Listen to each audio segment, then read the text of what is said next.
Yeah, what up, ladies and gentlemen?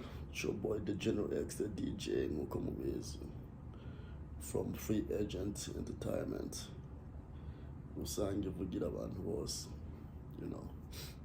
So, ufise akabazo, man, ufise akabazo kandi ku bantu bankurikirana kuri WhatsApp yanje, ndashobora kwibaza ko mushobora kuba mwarabonye stat nanditse, ndikubaza abavukanyi banje, aba sister, aba brother, igihugu cy'u Rwanda n'igihugu cy'u Burundi. Eske ndiko nababaza ati none natwe tube abapoliticiens ko mbona ibituranga nk'ugwaruka atana kimwe turiko turakora bivanye na situation y'imipaka.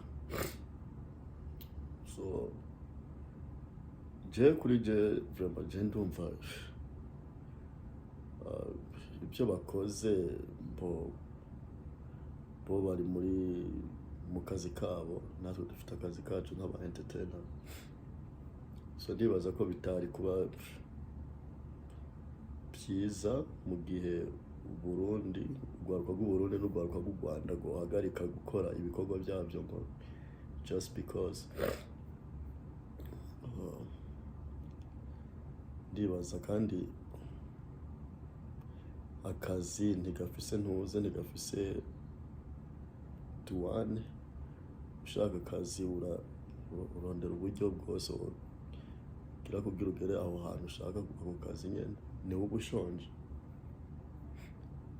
So kuri jewe ndabona ko bitari bikwiye muri entertainment ko bihagarara ibintu by'amakorabo, ibintu byo kugenderanira for business. Ndazi ko hariho n'aba businessers ubu ngubu bakomeye bagenda mu Rwanda cyangwa bakaza mu Burundi. So why not kuri entertainment kugwaruka kuba musician, kuba aba actor n'aba actress, kubera iki why not man?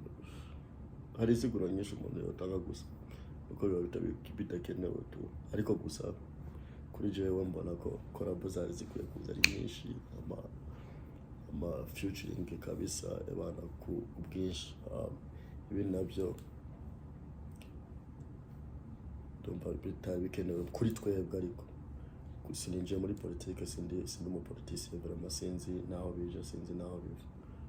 Gusa icyo nashatse kuvuga gukebura abantu banje bo mu Rwanda no mu Burundi gukora collab, ducapa kazi imbere kama wanaume jeshi.